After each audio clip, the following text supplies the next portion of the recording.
NTRC chairman Mafizur Rahman ও দিনা পারভিন এই নিয়োগের পক্ষে পুরোপুরি অন্যায়ভাবে সম্পৃক্ত।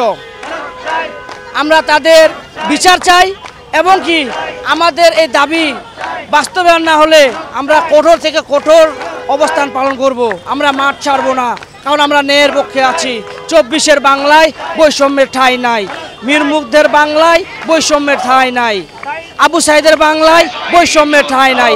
আমাদের আবু সাইদও এই 18তমতে প্রিলি এবং রিটেনে সফলভাবে উত্তীর্ণ হয়েছে।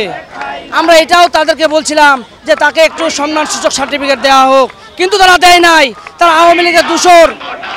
আমরা তাদের বিচার চাই। আমরা শিক্ষা উপদেষ্টার কাছে বিনীতভাবে অনুরোধ করব, স্যার আমাদের দিকে দেখেন, আমরা যদি ন্যায়ের পক্ষে না থাকি তাহলে আমরা মাঠ ছেড়ে দিব, আর যদি পক্ষে থাকি, যৌক্তিক দাবি থাকে, তাহলে আমাদের একটা ব্যবস্থা করুন প্লিজ। আমরা গত 15 তারিখ থেকে এখন পর্যন্ত মাঠে আছি, আমরা সেইভাবে কোনো আশ্বাস পাচ্ছি না। 1 থেকে 18তম পর্যন্ত সার্কুলার দিয়েছে এনটিআরসি।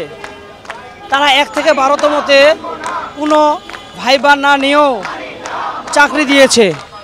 13 থেকে 17তমতে প্রিলি 100 মার্ক, রিটেন 100 মার্ক এবং ভাইবা 20 মার্ক যোগ করে ভাইবা ও রিটেন নাম্বারের উপর ভিত্তি করে সনদ দিয়েছে 13 থেকে 17। আর 18তমতে এসে আমরা বুঝতে পারলাম, দেখলাম আমাদের প্রশ্ন করে 18তমতে ভাইবা যোগ না করেও তারা কিন্তু সার্টিফিকেট সনদ প্রদান করেছে এবং 40 মার্ক পেয়েও তারা সনদ পেয়েছে। এখন আমাদের যৌক্তিক দাবি, আমরা যদি 40 মার্ক না পাই তাহলে আমাদের তো ভাইবাতে ডাকবে না। 40 পায়েও যদি পাশ করাইতে পারে, আমাদের কেন পারবে না?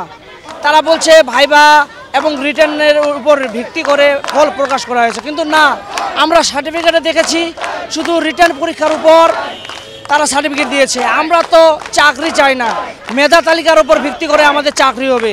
আমরা চাই সনদ। আমাদের সনদ চাওয়াটা যৌক্তিক দাবি।